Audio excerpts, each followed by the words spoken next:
Hello. My second video today, I'm going to be talking more about another subject. A lot of Christians seem to struggle with.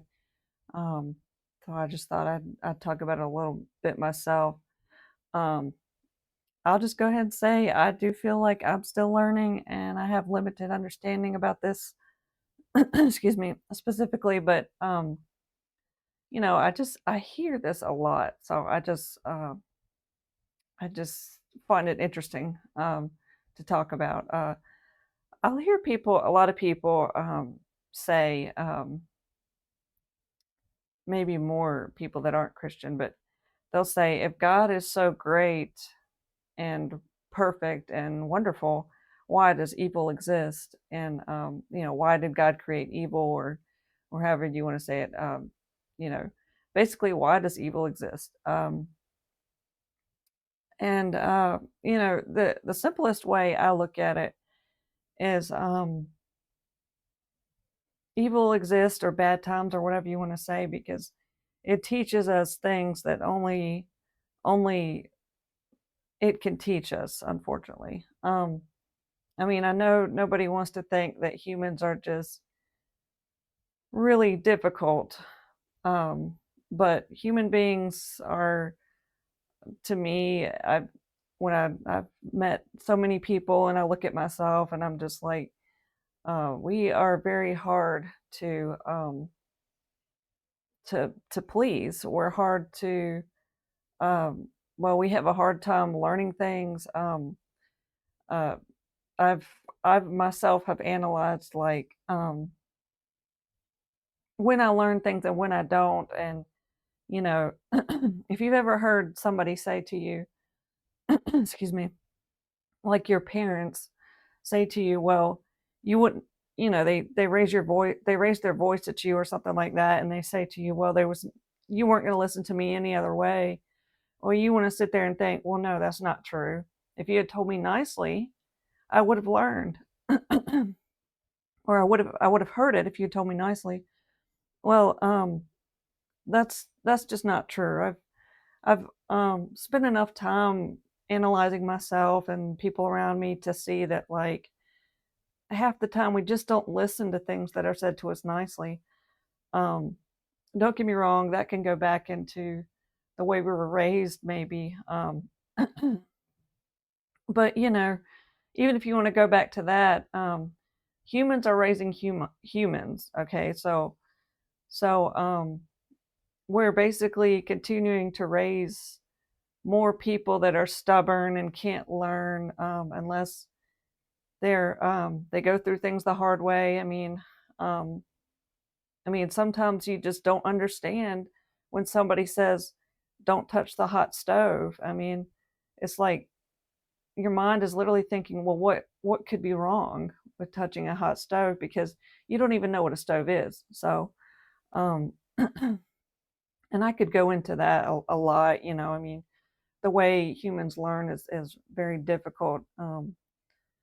Mostly, like I said, based on you know what what we're raised with and things like that. But you know, I've just seen more things learned through doing things the hard way, through going through pain, than anything else. Now, nobody wants to accept that. I don't even know how to accept that, because that means that I have to basically welcome pain into my life, and I just don't think anybody can do that. Um, but when I look at what God has chosen to do with certain things, um, I always look back and I see how He had to do it that way. Um, a lot of people look at natural disasters and think it's just and think that kind of way, like I'm saying, like, why would God have like Hurricane Katrina? I think that was one. Why would God have Hurricane Katrina hit uh, you know New Orleans and just destroy it the way he did, if he's a good God? But you really have to break down situations to understand it. It's not really God does this or God does that. There's so many details involved, Um, for example, you know, the hurricane was always going to hit New Orleans. I mean, um, I know people look at it like God had the power to move it, but God can't control people either. So people built in a city that was under the sea line. Um, you know, it's it's kind of risky to even try something like that. So I mean, God does the best He can when we make bad choices. I'm sure um, He tried to warn as many people as He could to leave. I mean, I remember, well, I mean, yeah, I remember hurricanes in my area, like hurricanes everywhere, and um, you know, a lot of people, if they have news or they know somebody that's telling them, hey, you need to leave, you need to leave, and um, a lot of people talked about. I don't know why New Orleans was different in this way, but a lot of people stayed during the hurricane. Um, but in a lot of other towns where there's hurricanes, people kind of know you need to leave. Now, I'm not saying that there's anything wrong with that. I mean, the people in New Orleans, maybe there just happened to be more of them that didn't have anywhere else to go. I get that, but I was just trying to break down the details of the situation. You know, a bad hurricane hits in Florida. You can argue, well, they always have hurricanes, so they know to leave the area. Well, okay, but um, my point is, whatever the reasons are, like there was just a bunch of things that lined up all at once to make this situation bad. Um, and like I said, God does the best He can. Um, like I said, we make choices. If if there's a person that was in New Orleans that didn't have a TV and didn't have anybody to talk to or anywhere where to go, there's only so much He can do.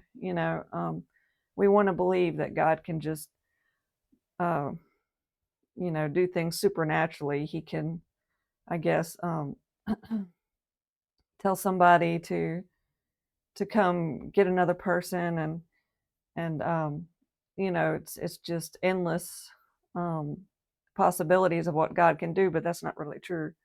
Um, and I'm sure we would all be amazed at the things God can do when it looks like He can't do anything. So anyway, my point was trying to kind of get into why does evil exist.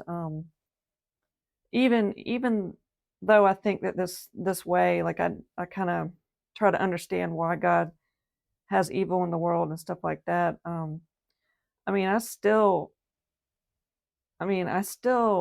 get really angry about it. I mean, it doesn't matter how much you know. I think at the end of the day, it doesn't matter how good you think God is, or you can know everything that God's going to do, or you can understand why God does what He does and still feel like it's unfair. I mean, I don't think anything changes that. I mean, um, for example, God told me to have a baby, and I didn't really want to, but I did understand that it was the right thing for me to do. Um, don't get me wrong, I don't know why. I don't know if you'll ever know why. Who knows why they need to change, but I trusted God that He knew that. But I knew it was going to be really hard, and unfortunately, it was even harder than I thought it was going to be. Of course, like now that I'm going through it, I'm really angry that He told me to do something that's so horrible. I mean, when I say horrible, like the physical things I'm having to go through.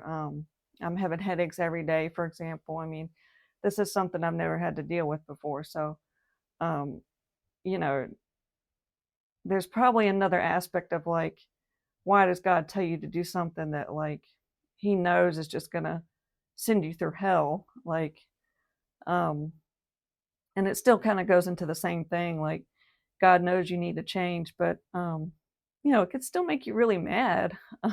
I think that's my point. Like the feelings don't go away because you're a victim of the pain that you have to go through. You're a victim of God telling you to do something that's really pretty bad. And so, you know, I guess I would just say, it's fine, to kind of understand why evil exists, but don't ever forget that you're still going to have the feelings that you do, no matter how much understanding that you have. I mean, you know, obviously the people that had to go through Hurricane Katrina, even if they understood why that happened, it was still horrible to go through. I mean, the fact remains it's always going to be bad to go through, and um and it's unfair that God tells you to do it, but that's what it is. So um anyway, I could go a lot longer on this, but I'm going to try to wrap it up there. If you have any questions, just leave those in the comment section. And thank you for watching. Have a nice day.